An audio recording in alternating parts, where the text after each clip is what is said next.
you look back the background of CPEC. CPEC is formations of an association of anti-corruption agencies within the Southeast Asian region. We didn't call it ASEAN because it's not really an officially a body registered under ASEAN yet. Okay, it may happen. It may happen, and maybe in fact it may happen soon. What we are trying to achieve here is, if you see, Singapore was anti-corruption agency was formed in 1952. Malaysia anti-corruption was formed in 1967, and Brunei anti-corruption came in third. It was formed in 1982. And in fact, these were some of the oldest anti-corruption agencies. Singapore 1952, I think is the oldest in the world, and Malaysia comes second. You see, and then Brunei came in 1981, when the United Nations convened a negotiation to come out with an international law, the so-called United Nations Convention Against Corruption, is to press on the agenda that anti-corruption prevention and the fight against corruption is an important thing in every country. That was 2003, where actually Malaysia, you actually set up the anti-corruption agency way before that. And one of the important requirements of the international of the UN Convention is for every country to set up an independent anti-corruption agencies that will investigate corruption and educate the public about corruption. Where in fact, and only after that, countries around the world have started to set up anti-corruption agencies. You know, when in fact, I think a few countries like Singapore, Malaysia, namely, and Brunei has done it before. So, okay, where are we going with this? It's the way forward. Now we realize that fighting corruption cannot be done by one person in any country. At the same time, for any country, they cannot fight corruption alone. I think the United Nations has recognized the fact that the world is becoming a global village. Anybody is free to move everywhere with the standard of living, with also the connectivity, you know, and people are becoming more educated. People who are engaged in corruption one way or the other for whatever reason, they can move around in order to escape from the law. I think that's the first thing they would be doing. And also now we're talking about when there is a corruption, there is a process of corruption. Process of corruption can also travel around the world. How are you going to go and locate and track down that money? You see, that's when cooperation between countries is very important. Brunei, I speak for Brunei Anti-Corruption Bureau in Brunei. We have worked closely with Malaysia because we have so many good examples of success in terms of our cooperation, especially on cases involving law enforcement at the border. We have previously cases involving custom officials, where we have cases before it involves immigration officers, who actually make way for entry of foreigners, and also we have cases before where it involved a contractor who committed corruption in Brunei. After that, he absconded. He left Brunei and went into one of the states in Malaysia. If by rules and procedures, it will take a process of months, if not years, to get the assistance of another country's authority to help us to find this person, to track him down, and also to arrest him. But because of our close cooperation, close networking with Malaysia, we call up our counterpart in Malaysia. We tell them we have this person.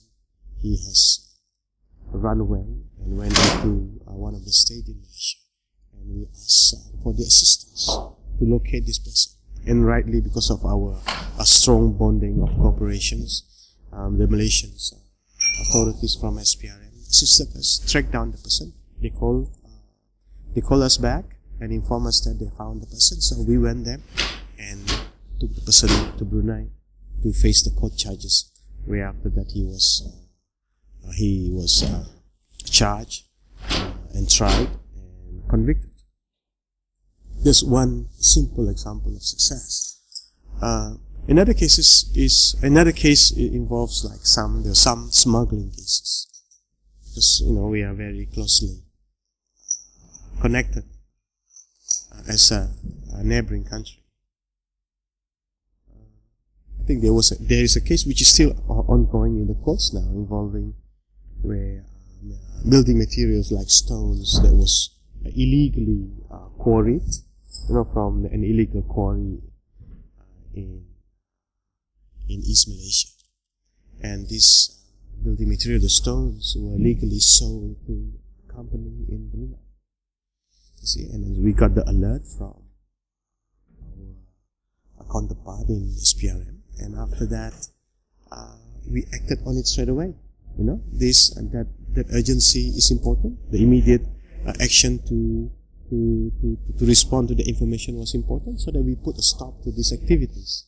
Otherwise, there will be more losses in terms of the environmental damage to the quarries done, and also the losses that say the authorities in Malaysia may have, because these things were not declared properly, no taxes were paid, but yet they were sold and exported to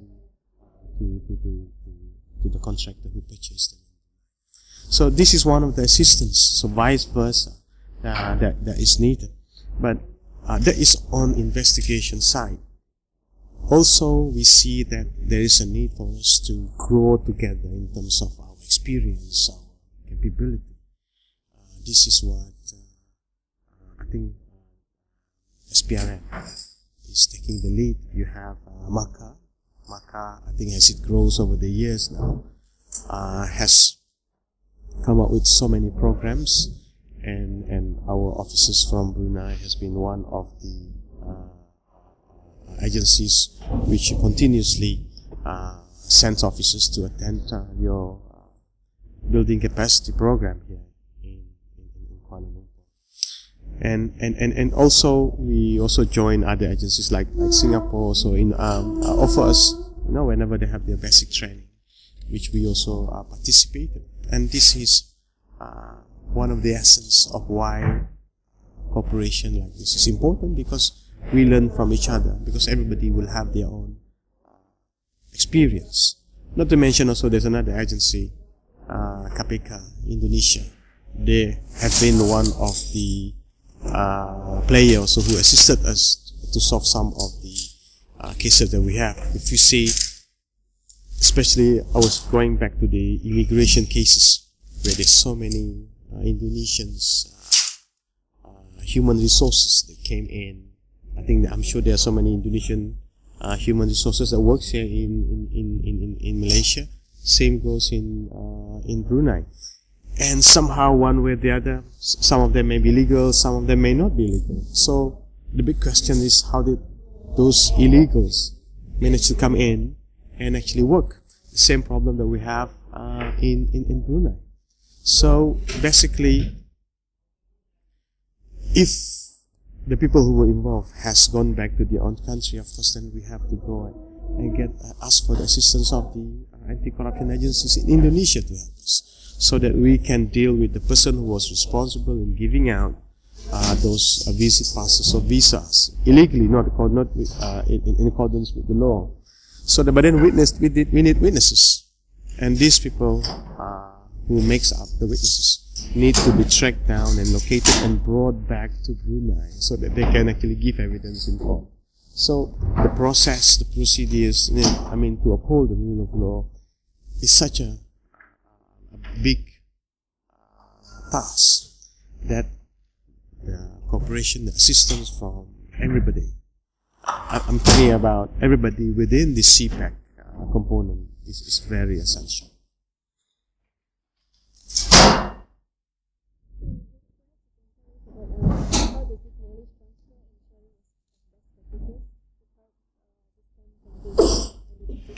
Okay, that's a good question. All this time we made like once a year in CPAC. CPAC is an annual meeting.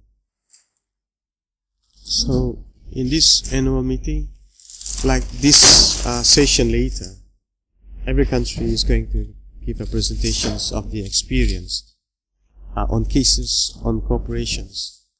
I think half of the countries today will be giving it this afternoon, the other half will be giving it the presentation tomorrow morning. So this is how we do the learning.